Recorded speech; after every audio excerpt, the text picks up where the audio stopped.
Hello everyone, I am Ashok Yadav, lecturer in KJ Somaya Polytechnic. I am going to present this video on advanced concrete technology. Learning outcomes of this session. The learners will be able to define hydration and understand the role of different compounds in hydration process of cement. Hydration effects on long-term performance of concrete, stress properties, hardened characteristics, durability, and dimensional stability. We can see that cement affects almost all the properties of concrete: performance, stress properties, characteristics, durability, and stability. Reaction of cement with water is an exothermic reaction. That means it liberates heat. The moment water is added to the cement, its reaction starts and it starts releasing the heat. Faster reaction will result more amount of heat, and heat is related or associated with two very important parameters in concrete, that is rate of heat evolution and overall heat evolved. This both impacts on the selection of concrete when mass concreting is done, like for dams, high-rise buildings, shear walls, etc. There are four components or compounds which are also known as Box compounds in a cement.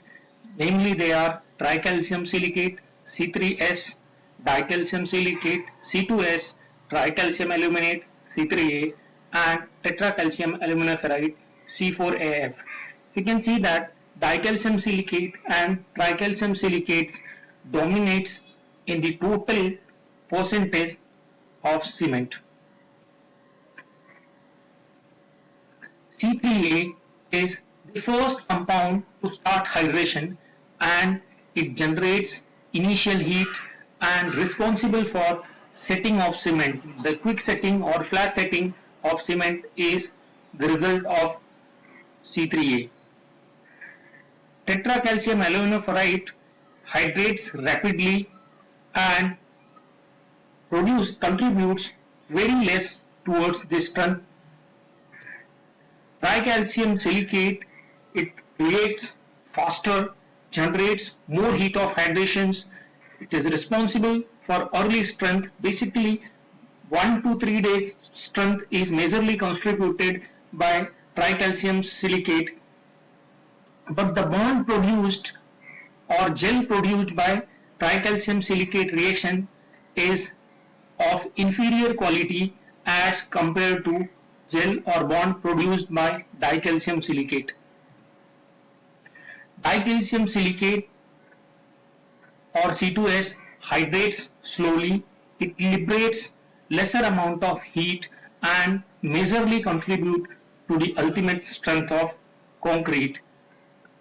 And the bond produced by reaction of C2S is more stable and of superior quality. Let's see the quantity of heat produced by each compound. Every gram of each compound will produce corresponding heats in joules per gram. Tricalcium silicate produces 502 joules per gram.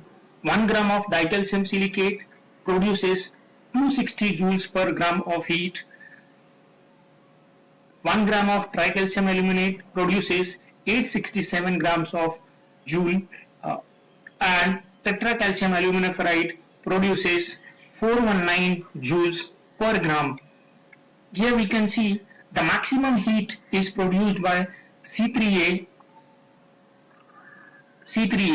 and the lowest heat per gram is produced by C2S. But since C3A is less in quantity and C2S is more in quantity, and the second is C3S, tricalcium silicate, which produces 502 grams of heat. C3S contributes maximum quantity of heat in total heat evolution in hydration. Let's place in a sequential order these compounds according to their reaction in cement. Take a break and write down them in sequential order according to you.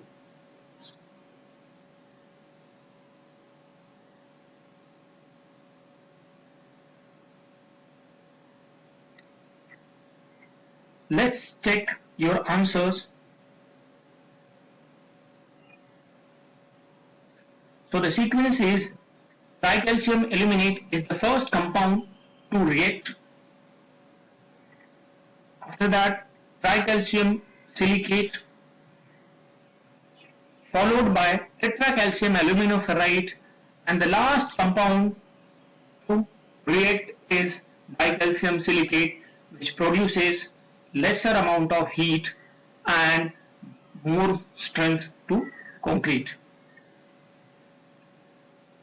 It's important to study the rate and total quantity of heat generated by cement reaction at any time. So let's study this chart, which is time versus heat rate. Dotted line represents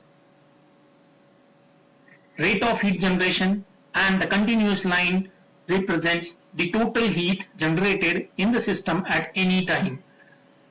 So you can see that at the moment water is added to the cement, there is a tremendous quantity of heat evolved, and that is also known as the heat burst.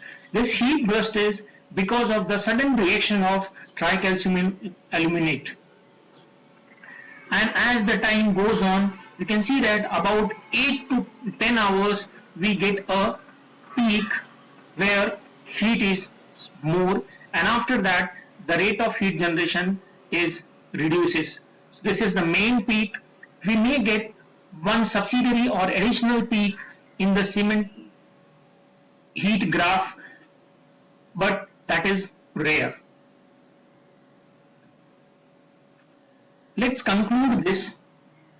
Tricalcium aluminoferrite does not react for long. That means in total heat contribution, it contributed very less amount of heat, and the temperature rise because of tetracalcium aluminoferrite is very less.